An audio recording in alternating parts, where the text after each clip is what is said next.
बिस्मिल्लाहिर्रहमानिर्रहीम। अस्सलाम वालेकुम दोस्तों, कैसे हैं आप सब। मैं हूं इजाज़ अंसारी और आप देख रहे हैं इजाज़ अंसारी फूड सीक्रेट्स। अल्लाह बरकत दे आपके खानों में, आपके रिज्क में, आपके जायकों में। तो बड़े प्यार पर दोस्तों, मछली का सीज़न आ चुका है। सब आपको बताएंगे कैसे पकाई जाती है, लेकिन मैं आपको बताऊंगा कि पकाने से पहले क्या किया जाता है, जो बहुत इंपॉर्टेंट है, जो तकरीबन बहुत से लोगों को नहीं पता होता। बहुत इन्फॉर्मेटिव वीडियो है, प्लीज़ एक भी चीज़ को स्किप मत करिएगा और एंड पे आप कहेंगे कि सुभान अल्लाह, कितनी आपको शानदार बातें मैंने बताई हैं। और यकीन करिए ऐसा ही होगा। सबसे पहले कटिंग पे बात करते हैं।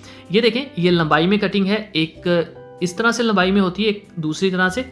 तो ये जो चपटी स्टाइल की कटिंग होती है, ये होती है फ्राई करने के लिए। और जो गोलाई में कटिंग होती है, ये स्किन वाला पीस है। स्किन के बगैर भी मैं आपको दिखाता हूँ। तो ये साइड पे पड़ी हुई है गोलाई वाली, ये भी लंबाई वाला पीस है और ये है गोलाई वाला। ठीक है, गोलाई वाला जो है वो सालन के लिए यूज़ होता है, लंबाई वाला फ्राई के लिए यूज़ होता है। और एक मेरे पास ये 7 फिश पड़ी हुई है, वो भी मैं आपको दिखाता हूँ। तो ये अभी जब हम ख़रीदते हैं इसको, तो इसको लगा होता है बहुत ज़्यादा नमक। और ये जो राइट हैंड में, ये स्किन के बगैर है। कुछ बच्चे पसंद नहीं करते स्किन को, जो कि एक बुरी बात है। स्किन के साथ फ़िश को खाना चाहिए। इसमें बहुत ज़्यादा विटामिन डी होता है और विटामिन ए होता है।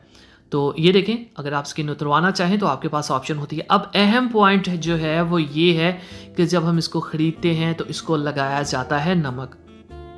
दुकानदार खुद ही इसको नमक लगा देता है, काफ़ी ज़्यादा। तो नमक लगाने के 2 मकसद होते हैं। एक तो ये कि इसकी जो फ़िश का पानी होता है वो निकल जाता है, और दूसरा मकसद हल्की फुल्की अगर कोई स्मेल हो वो भी चली जाती है। तो अहम जो बात है वो ये कि जब आप इसको ख़रीद के घर लेके आते हैं तो आप इसको कैसे धोते हैं, कैसे धोना चाहिए, कौन सी ख़ास बातें जो आपको पता होनी चाहिए, वो मैं आपसे डिस्कस करूँगा। इसको एक बास्केट में आप डाल लें और खुले पानी के नीचे आपने इसको धोना है। कैसे धोना है मैं आपको धो के दिखाऊँगा अभी। तो यहाँ तक बात थी कि कटिंग इसकी कौन कौन सी होती है। ठीक हो गया। तो इसको देखें, अभी बहुत ज़्यादा नमक लगा हुआ है, जिसकी वजह से इसका पानी निकल जाता है। लेकिन हम इसको धो लेंगे। 2 से 3 घंटे आप इसको नमक के साथ रख सकते हैं, इससे ज़्यादा नहीं। अक्सर लोग इसी नमक के साथ इसको 2-3 दिन रख लेते हैं, जो कि गलत बात है।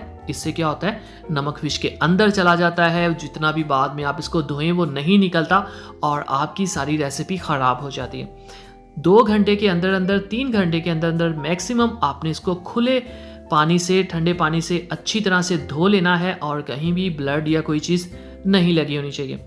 इससे 2 फ़ायदे होंगे। एक तो ये नमक अच्छे से निकल जाएगा, दूसरा अगर फ़िश के अंदर कोई थोड़ी बहुत गुंजाइश हुई, कोई स्मेल हुई, तो वो भी निकल जाती है। ये देखिए, जैसे यहाँ पे ब्लड जो है वो जमा हुआ था। तो सफाई, सबसे पहले सफाई निस्फ़े ईमान है। अगर आप इस चीज़ को फॉलो नहीं करते तो बहुत ही बुरी बात है।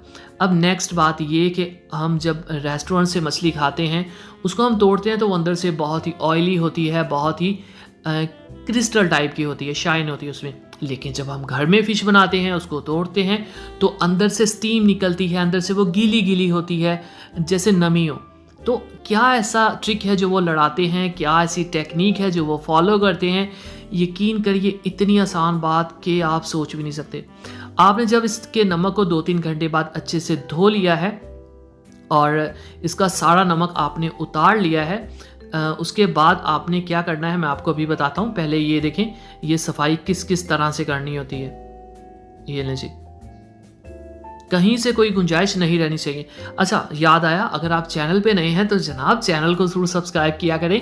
ये आपकी तरफ से प्यार होता है, मोहब्बत होती है, आपकी तरफ से हमें एक इनाम होता है। तो मैं इन छोटी छोटी स्टेप्स को, पॉइंट्स को कभी भी नज़रअंदाज नहीं करता, आप सबसे शेयर करता हूँ। अब वो बात कि वो मछली अंदर से ऑयली कैसे होती है। जनाब, ये मछली मैंने धो ली है, इसको मैंने बास्केट में डाल लिया है ताकि इसका पानी एक्स्ट्रा जो है वो नुचड़ जाए। अब आपने इसको पकाना नहीं है। प्लीज़ 2 दिन तक आपने फ़िश को नहीं पकाना। आपने क्या करना है, इसको रख देना है फ्रिज या फ्रीज़र में रख दें, और 3 दिन के बाद आप इसको पकाइएगा, मुझे फिर बताइएगा ये कैसी है। यकीन करिए, ये अंदर से बिल्कुल क्रिस्टल की तरह निकलेगी और बिल्कुल ऑयली होगी। इसका जो पानी है वो टोटली ख़त्म हो जाएगा और आपको बिल्कुल रेस्टोरेंट वाली खुशबू और रेस्टोरेंट वाला फ्लेवर मिलेगा। उम्मीद है आज की वीडियो आपको पसंद आई होगी।